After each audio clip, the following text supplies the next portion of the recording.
Whispering Pines, the Forgotten Campground. There's a stretch of forest in northern Vermont, about 20 miles past Montpelier, that locals simply refuse to talk about. It's not on most maps, no signs point to it. If you ask the gas station attendant in the nearest town about Whispering Pines Campground, he'll mutter something about it closing in the 80s and quickly change the subject. They were adventure junkies with a podcast called Urban Myths Uncovered, dedicated to exploring forgotten places and digging into the lore that surrounded them. Whispering Pines was next on their list, discovered through a 1991 police report about a missing troop of scouts and their chaperones. No bodies were ever recovered, just an abandoned bus and a single child's shoe. That was the last time any of them would. But stories never die in small towns. A rusted gate leaned off its hinges, faded sign reading Whispering Pines Family Campground, Est, 1962. Barely legible beneath decades of moss and rot. The air was still, not peaceful stifling. The wind didn't blow. Birds didn't chirp.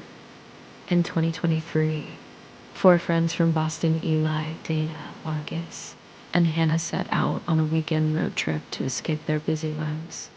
Eli flew his drone around and found a strange circular pattern in the grass near the fire pit, burned into the earth as if lightning had struck in a perfect ring. GPS showed them still at the edge of the forest, but the sun never rose past the treetops. No one cared what happened. Phones died quickly. One night she was walking to reach over water. The next, her scream echoed through the woods, distorted like it was being stretched and torn in every direction. Their firewood stayed wet no matter how dry it. The air smelled like copper and old rain. He whispered nonsense to himself about echoes in the ground and witch eyes.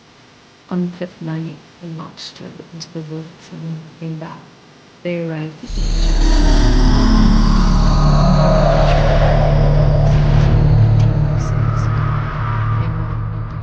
all taken deep in the woods.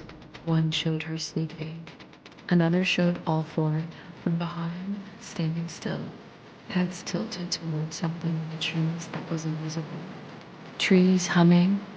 Kids say the woods whisper their names. Dana saw herself standing motionless at the edge of the trail, face blank, just staring. Marcus kept seeing their tent from a distance, even though it was right in front of them. Sometimes it was burning, sometimes it was upside down, just blinding white light and silence. Once it was empty until he looked inside and saw dozens of teeth arranged up. Two were missing.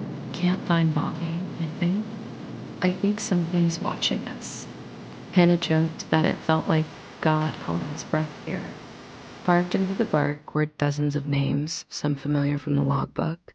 One, Marcus noticed, was his own. They laughed then.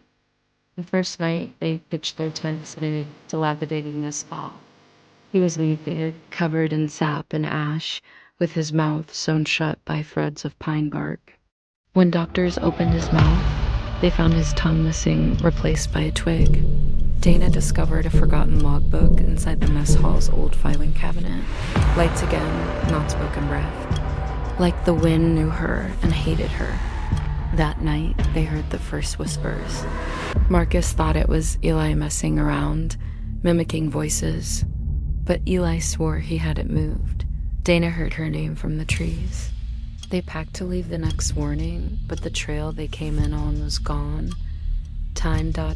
unraveled. Day blurred into night. Hannah disappeared on what they thought was the third day. When they found her phone later, it showed photos, none of them taken by her. Eli lost his mind next. Only Dana and Marcus remained, and that's when the forest started. They heard their own voices calling from the trees, pleading, crying, even laughing.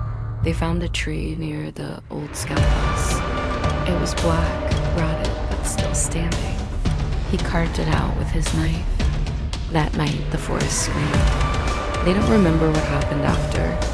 Only Marcus was found weeks later on a road that hadn't existed before. He never spoke again. Dana was never recovered. But late-night hikers in Vermont still speak of a woman's voice, calling softly from the trees, "Help. I don't want to forget.